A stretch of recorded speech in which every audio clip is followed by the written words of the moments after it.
Nevertheless, there will be no more gloom for those who are in distress. In the past, he humbled the land of Zebulun and the land of Naphtali. But in the future, he will honor Galilee of the nations, by the way of the sea, beyond the Jordan. The people walking in darkness have seen a great light. On those living in the land of deep darkness, a light has dawned. You have enlarged the nation and increased their joy.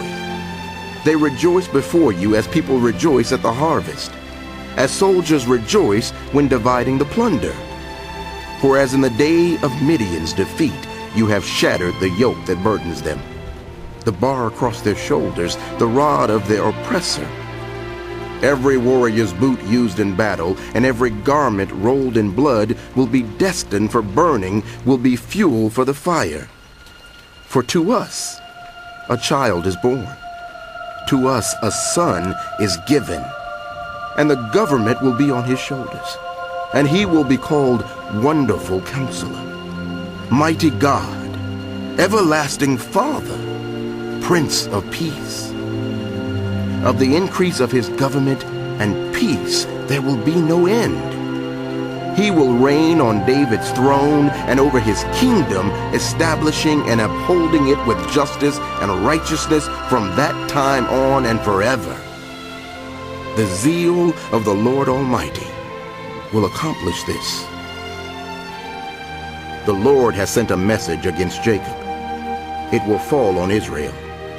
All the people will know it, Ephraim and the inhabitants of Samaria, who say with pride and arrogance of heart, The bricks have fallen down, but we will rebuild with dressed stone.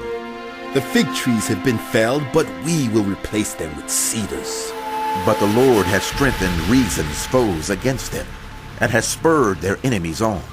Arameans from the east and Philistines from the west have devoured Israel with open mouth. Yet for all this, his anger is not turned away. His hand is still upraised.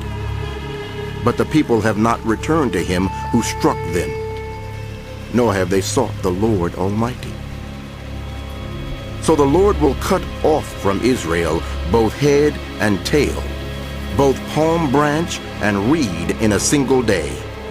The elders and dignitaries are the head.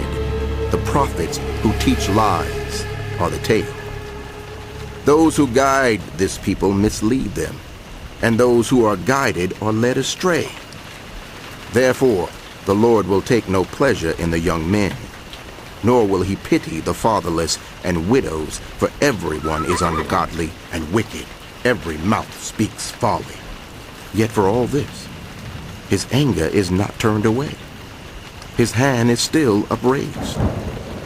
Surely, wickedness burns like a fire.